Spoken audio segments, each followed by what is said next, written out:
जय हिंद दोस्तों। Welcome to the open exam YouTube channel. तो दोस्तों आज 25 अप्रैल और 25 अप्रैल से जितने भी करंट अफेयर्स के इंपॉर्टेंट क्वेश्चन बनेंगे उन सभी को इस वीडियो में देखेंगे। दोस्तों अगर वीडियो आपको पसंद आती है तो वीडियो को लाइक कर दीजिएगा और साथ में अपने दोस्तों के साथ और स्टडी ग्रुप में शेयर भी कर दीजिएगा। दोस्तों आप हमसे इंस्टाग्राम पेज पर भी जुड़ सकते हैं। पेज का नाम है नॉलेज अड्डा 07, जहाँ 68,000 स्टूडेंट पहले से जुड़े हैं। दोस्तों आपको इस पेज पर भी डेली बेसिस पे करंट अफेयर्स और जीके जीएस के क्वेश्चन प्रोवाइड की जाती है, इंपॉर्टेंट क्वेश्चन प्रोवाइड की जाती है। तो आप हमसे इंस्टाग्राम पेज पर भी जुड़ सकते हैं। जो भी स्टूडेंट इस चैनल पर नए हैं इस चैनल को सब्सक्राइब कर दीजिएगा और साथ में इस बेल आइकन को भी प्रेस कर दीजिएगा, जिससे इस चैनल से जुड़ी सारी अपडेट्स आपको मिलती रहेगी। तो चलिए दोस्तों वीडियो को शुरू करते हैं। देखते हैं आज का पहला प्रश्न क्या है। तो आज का पहला प्रश्न है कि हाल ही में ऑस्ट्रेलिया का सर्वोच्च नागरिक सम्मान ऑर्डर ऑफ ऑस्ट्रेलिया से किसे सम्मानित किया गया है। तो ऑस्ट्रेलिया का सर्वोच्च नागरिक पुरस्कार क्या है, ये भी हमको पता चल गया कि ऑर्डर ऑफ ऑस्ट्रेलिया है। और इससे किसे सम्मानित किया गया तो ये हमसे पूछा गया है। तो इससे सम्मानित किया गया है रतन टाटा जी को। ठीक है, रतन टाटा जी को। तो बात हुई ऑस्ट्रेलिया की, तो ऑस्ट्रेलिया के बारे में थोड़ा सा जान लेते हैं। ऑस्ट्रेलिया की राजधानी क्या है, तो कैनबरा है। क्या है, कैनबरा है, कैनबरा है। और यहाँ का जो पीएम है, पीएम कौन है, एंथनी एल्बानेस। ठीक है, एंथनी अल्बनेस। यहाँ का जो करेंसी है क्या है, ऑस्ट्रेलियन डॉलर। क्या है, सिर्फ डॉलर है, ऑस्ट्रेलियन डॉलर। और यहाँ का जैसे कि इंडिया में क्या होता है कि लोअर हाउस को क्या बोलते हैं, लोकसभा, और अपर हाउस को बोलते हैं राज्यसभा। उसी तरह ऑस्ट्रेलिया में अपर हाउस को क्या बोलते हैं, सेनेट। ठीक है, सेनेट। और लोअर हाउस को क्या बोलते हैं, यानी कि इंडिया में जो लोकसभा होता है उसको क्या बोलते हैं, ऑस्ट्रेलिया में उसको बोलते हैं हाउस ऑफ रिप्रेजेंटेटिव। ठीक है, ठीक है, इतना बात याद रखिएगा। ठीक है, रिप्रेजेंटेटिव। ठीक है, अपर हाउस को बोलते हैं सेनेट और लोअर हाउस को हाउस ऑफ रिप्रेजेंटेटिव। यहाँ का करेंसी जो हो गया ऑस्ट्रेलियन डॉलर।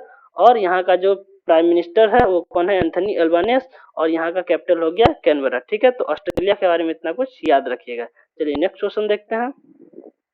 सिप्री के मुताबिक 2022 में कौन सा देश अपनी सेना पे सबसे अधिक खर्च किया है। तो सिप्री के मुताबिक, ये सिप्री के द्वारा एक ये रिपोर्ट आता है, उसके मुताबिक कौन सा देश अपने सेना पे सबसे ज्यादा खर्च किया है।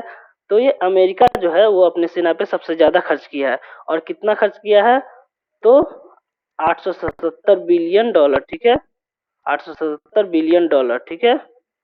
और उसके बाद क्या है, उसके बाद चाइना, मतलब ये मैं सीक्वेंस में लिखा हूँ। ये 1 नंबर पे है, ये 2 नंबर पे है, ये 3 नंबर पे है और भारत 4 नंबर पे है। सबका मैं लिख देता हूँ कि कितना कितना खर्च किया है। अमेरिका देखिए कि 877 मिलियन डॉलर, मिलियन नहीं, बिलियन डॉलर।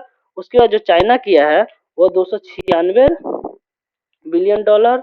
उसके बाद रूस जो किया है वो किया है 86.4 बिलियन डॉलर। और भारत किया है 81.4 बिलियन डॉलर। ठीक है, और मैं सीक्वेंस से लिखा हूँ कि पहला नंबर पे अमेरिका, दूसरा चीन, तीसरा रूस और चौथा भारत। ठीक है, इतना बात याद रखिएगा। ठीक है, और बात हुई है सिप्री की, तो कभी कभी हमसे सिप्री का फुल फॉर्म भी पूछ लिया जाता है कि सिप्री का फुल फॉर्म क्या है। तो इसे भी याद रखिएगा। सिप्री का फुल फॉर्म होता है Stockholm Stockholm Stockholm international Stockholm international peace research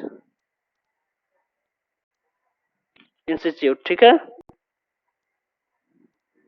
इतना बात याद रहेगा सिप्री के बारे में। और इसका फॉर्मेशन भी अगर आपसे पूछ ले तो इसका फॉर्मेशन जो हुआ था, फॉर्मेशन हुआ था 6 मई 1966 को। ठीक है, 6 मई 1966 को। और इसका अगर हेड क्वार्टर पूछ ले तो वो भी याद कर लीजिए कि हेड क्वार्टर है इसका सोलना। ठीक है, सोलना। ठीक है, तो इतना बात याद रखिए सिप्री के बारे में। और अभी हाल ही में सिप्री ने रिपोर्ट जारी किया, उसमें सबसे ज्यादा अपने सेना पे जो खर्च किया वो अमेरिका है और भारत जो है वो चौथे स्थान पे है। ठीक है, सेना पे खर्च करने के मुताबिक। ठीक है, चलिए नेक्स्ट क्वेश्चन देखते हैं। हाल ही में लंदन मैराथन के पुरुष वर्ग का खिताब किसने जीता है।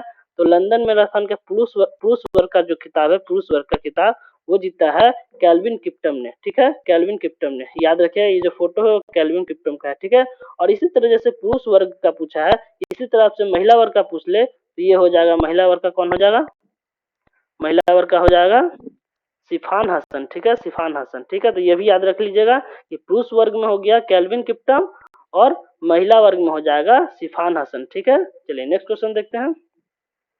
हाल ही में ऑस्ट्रेलिया में प्रतिष्ठित सिडनी के ग्राउंड ने किस क्रिकेटर होगा क्रिकेट हाँ वही क्रिकेट खिलाड़ी के नाम पर गेट के एक सेट का अनावरण किया है। तो ऑस्ट्रेलिया में जो सिडनी क्रिकेट ग्राउंड है उसका जो गेट का अनावरण किया गया है किस क्रिकेट खिलाड़ी के नाम पर किया गया है, तो वो किया गया है सचिन तेंदुलकर और ब्रेन लारा। मतलब ये दोनों आंसर होगा उपरोक्त दोनों, ठीक है। तो सी आंसर हो जाएगा। यहाँ पे आप नाम देख सकते हैं कि ब्रेन लारा और सचिन तेंदुलकर, आपको शायद दिख रहा होगा, मैं रेड कलर से इंडिकेट करता हूँ, ये देखिए सचिन तेंदुलकर और पहले ब्रेन लारा का नाम है, उसके बाद सचिन तेंदुलकर का नाम है, ठीक है। तो ये याद रखिएगा कि ये ब्रेन लारा और सचिन तेंदुलकर दोनों का नाम है, तो याद रखिएगा इसका आंसर हो जाएगा सी, ठीक है। चलिए नेक्स्ट क्वेश्चन देखते हैं। विश्व टीकाकरण सप्ताह 2023 कब से कब तक मनाया गया? तो विश्व टीकाकरण सप्ताह कब से कब तक मनाया गया है? तो ये बनाया गया है 24 से 30 अप्रैल तक, ठीक है। तो इसको याद रखिएगा, ठीक है, इसमें कुछ बताने की जरूरत नहीं है, बस याद रखना है। चलिए नेक्स्ट क्वेश्चन देखते हैं। विश्व बैंक के लॉजिस्टिक परफॉर्मेंस इंडेक्स में भारत का स्थान क्या है? तो विश्व बैंक का जो लॉजिस्टिक परफॉर्मेंस इंडेक्स है उसमें भारत का स्थान क्या है? तो भारत का स्थान जो है वो पूछा गया है आपसे 2023 का, ठीक है। अभी हाल ही में जो आया उसका पूछा गया है, सॉरी 2023 का नहीं, ये 22 का ही है, ठीक है। तो 22 का ये है 38, ठीक है। मैं ये जो ऑप्शन लिखा हूँ इसमें जो पूरा टोटल कंट्री था वो कितना था, 139 कंट्री था, जिसमें से भारत का जो रैंक है 38 है।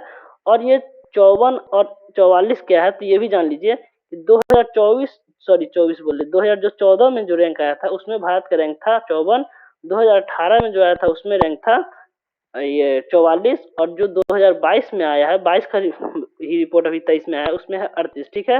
ये 6 पायदान हम लोग आगे चले हैं, ठीक है, 6 पायदान, ठीक है। और टोटल कितना कंट्री था, 139 कंट्री था। अब आपसे पूछ लेगा कि पहले नंबर पे कौन था, तब क्या बताइएगा? तो पहले नंबर पे क्या बताइएगा? सिंगापुर। दूसरे नंबर पे क्या बताइएगा? तो फिनलैंड। और तीसरे नंबर पे क्या बताइएगा? तो बताइएगा जर्मनी, ठीक है। इतना बात याद रखिएगा, ठीक है, इतना बात याद रखिएगा। चलिए नेक्स्ट क्वेश्चन देखते हैं। भारत के किस शहर में 120 वंदे भारत ट्रेन का निर्माण किया जाएगा, ठीक है। कब से किया जाएगा? तो अगस्त से किया जाएगा, अभी किया नहीं जा रहा है, अगस्त से स्टार्ट किया जाएगा। कहाँ किया जाएगा? ये लातूर में किया जाएगा। और ये किस राज्य में है? महाराष्ट्र में, ठीक है, महाराष्ट्र में है, ठीक है। इतना बात याद रखिएगा। भारत में जो 120 वंदे भारत ट्रेन का निर्माण होगा वो अगस्त से शुरू किया जाएगा। कहाँ किया जाएगा? लातूर में, जो महाराष्ट्र में, ठीक है। चलिए नेक्स्ट क्वेश्चन देखते हैं। हाल ही में आई रिपोर्ट के अनुसार किस राज्य में जल निकायों की संख्या सबसे अधिक है? जल निकायों की संख्या मतलब वाटर बॉडीज, ठीक है, वाटर बॉडीज की संख्या सबसे अधिक किस राज्य में है? तो सबसे अधिक जो है वो पश्चिम बंगाल में है, ठीक है, पश्चिम बंगाल में है। और उसके बाद कहाँ है? उसके बाद है यूपी में, मतलब एक नंबर पे तो ये हो गया, 2 नंबर पे यूपी हो गया मतलब उत्तर प्रदेश, और 3 नंबर पे हो गया आंध्र प्रदेश। इसको मिटा देता हूँ वरना आप लोग इसको, ठीक है। तो देखिए एक नंबर पे हो गया पश्चिम बंगाल, 2 नंबर पे हो गया उत्तर प्रदेश, 3 नंबर पे ये क्या बोलते हैं आंध्र प्रदेश, और ये जो सिक्किम है वो सबसे लास्ट है, ठीक है। सिक्किम जो है सबसे लास्ट है, मतलब सिक्किम में टोटल जल निकायों की जो संख्या है वो है 134, ठीक है। हम पश्चिम बंगाल का भी लिख दे रहे हैं, वैसे ये तो इम्पोर्टेंट उतना नहीं है, लेकिन फिर भी अगर आपसे पूछ दिया जाए तो याद रखिएगा कि पश्चिम बंगाल में टोटल जल निकायों की संख्या है 7,47,480, ठीक है। उत्तर प्रदेश में अगर पूछ दिया जाए तो 2,45,087, और आंध्र प्रदेश में पूछ दिया जाए तो 1,90,777, ठीक है। वैसे ये डाटा पूछा नहीं जाएगा, हो सकता है तो आपका सिक्किम का पूछ दे कि सिक्किम में टोटल जल निकायों की संख्या कितनी है, तो ये याद रखिए 134, ठीक है। क्योंकि इतना बड़ा बड़ा डाटा शायद आपसे नहीं पूछे, बस आपसे ये पूछ सकता है कि सबसे ज्यादा कहाँ है, तो पश्चिम बंगाल, सेकंड नंबर पे उत्तर प्रदेश, थर्ड नंबर पे आंध्र प्रदेश, और सबसे लास्ट कौन है? तो सिक्किम। हाँ, इसका डाटा पूछ सकता है क्योंकि इसका डाटा छोटा है, तो ये याद रख लीजिएगा, ठीक है। चलिए नेक्स्ट क्वेश्चन देखते हैं। देखिए हाल ही में केनरा बैंक ने यहाँ पे में नहीं होगा, नहीं होगा। केनरा बैंक ने किसके साथ मिलकर 15G या 15H फॉर्म का डिजिटल सबमिशन नामक एक नई ग्राहक अनुकूल सेवा शुरू की है? तो ये किया है आरबीआई के साथ मिलकर, ठीक है, आरबीआई के साथ मिलकर, मतलब रिजर्व बैंक ऑफ इंडिया के साथ मिलकर किया है। और रिजर्व बैंक ऑफ इंडिया का जो स्थापना हुआ था वो हुआ था 1 अप्रैल 1935 को। और इसका जो हेडक्वार्टर है, हेडक्वार्टर कहाँ है? मुंबई में, मुंबई में, जो कि कहाँ है? महाराष्ट्र, महाराष्ट्र। और इसका जो अभी प्रेजेंट में गवर्नर है वो कौन है? वो है शक्तिकांत दास, शक्तिकांत दास। और आपसे ये भी पूछ लेता है कभी कभी कि ये जो शक्तिकांत दास है वो कितने नंबर के गवर्नर है? तो ये भी याद रखिएगा 25th नंबर की ये आरबीआई के गवर्नर है, ठीक है। तो आरबीआई के बारे में इतने बात याद रखिएगा, ठीक है। चलिए नेक्स्ट क्वेश्चन देखते हैं। हाल ही में किस योजना को excellence in public administration 2022 award से नवाजा गया है? किस योजना को नवाजा गया एक्सलेंस इन पब्लिक एडमिनिस्ट्रेशन 2022 के से?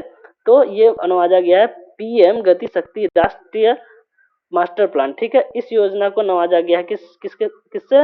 एक्सलेंस इन पब्लिक एडमिनिस्ट्रेशन 2022 से, ठीक है। तो याद रखिए पीएम गति शक्ति राष्ट्रीय मास्टर प्लान को, ठीक है। चलिए नेक्स्ट क्वेश्चन देखते हैं। अज्ञात निकायों के लिए डीएनए डेटाबेस विकसित करने वाला भारत का पहला राज्य कौन बना है? तो डीएनए डेटाबेस विकसित करने वाला भारत का पहला राज्य कौन सा बना है? तो ये देख सकते हैं मैप में भी, ये कौन सा राज्य है? तो ये हिमाचल प्रदेश है। तो हिमाचल प्रदेश की बात आई है तो हिमाचल प्रदेश के बारे में थोड़ा सा जान लेते हैं। तो हिमाचल प्रदेश का जो राजधानी है वो तो आपको पता ही होगा कि शिमला है, शिमला है। और यहाँ देखिए एक तो शिमला है और एक है धर्मशाला, ठीक है, धर्मशाला। अब पूछेगा धर्मशाला तो ये विंटर कैपिटल है, ठीक है, विंटर कैपिटल है धर्मशाला। अगर विंटर कैपिटल पूछे तो धर्मशाला बोलिएगा और ऐसे नॉर्मल पूछे तो शिमला है, ठीक है। और जो ये क्या बोलता है हिमाचल प्रदेश का जो फॉर्मेशन हुआ था वो हुआ था, वैसे तो ये पहले यूटी था। यूटी कब था? 1 नवंबर 1956 को, 1 नवंबर 1956 को ये क्या था? यूटी था। बाद में ये राज्य बना। और राज्य कब बना? तो 25 जनवरी 1971 को ये राज्य बन गया, ठीक है। इतना बात याद रखिएगा ये हिमाचल प्रदेश के बारे में। और इसके बारे में थोड़ा सा सीएम भी जान लेते हैं कि इसका सीएम कौन है। तो सीएम है सुखविंदर सिंह सिक्खू, सुखविंदर सिंह सिक्खू, सिक्खू। और यहाँ का जो गवर्नर है, राज्यपाल जो है वो है शिव प्रताप शुक्ला, ठीक है, शिव प्रताप शुक्ला, ठीक है। और यहाँ का लोकसभा सीट कितना है? तो लोकसभा सीट है 4 और राज्यसभा सीट है 3, ठीक है। तो इतना बात याद रखिएगा हिमाचल प्रदेश के बारे में, ठीक है। चलिए नेक्स्ट क्वेश्चन देखते हैं।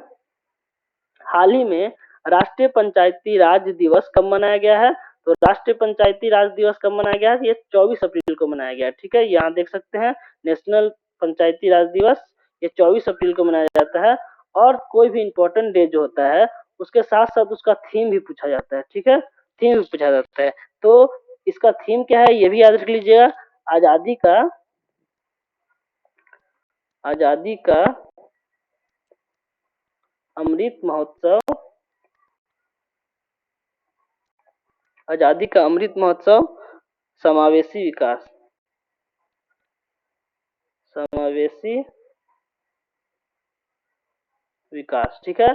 तो ये राष्ट्रीय पंचायती राज दिवस का थीम है। ये कब? 2023 का, ठीक है, 2023 का थीम है ये, ठीक है, याद रखिए 2023 का थीम है। चलिए नेक्स्ट क्वेश्चन देखते हैं। दोस्तों ये हमारा क्वेश्चन ऑफ द डे है कि हाल ही में किस राज्य द्वारा खेल संस्कृति को पुनर्जीवित करने के लिए एक राज्य एक खेल का मैदान शुरू किया गया है? तो ये 4 ऑप्शन है, आपको इसका आंसर कमेंट बॉक्स में लिखना है और इसका जो आंसर होगा वो कल के वीडियो में बताएंगे, ठीक है। तो चलिए दोस्तों, वीडियो अगर पसंद आई हो तो वीडियो को लाइक कर दीजिएगा और साथ में अपने दोस्तों के साथ स्टडी ग्रुप में शेयर भी कर दीजिएगा। जो भी स्टूडेंट इस चैनल पर नए हैं इस चैनल को सब्सक्राइब कर दीजिएगा दोस्तों, और साथ में इस बेल आइकन को भी प्रेस कर दीजिएगा जिससे इस चैनल से जुड़ी सारी अपडेट्स आपको मिलती रहेगी। तो चलिए दोस्तों आज के लिए इतना ही, फिर मिलते हैं अगले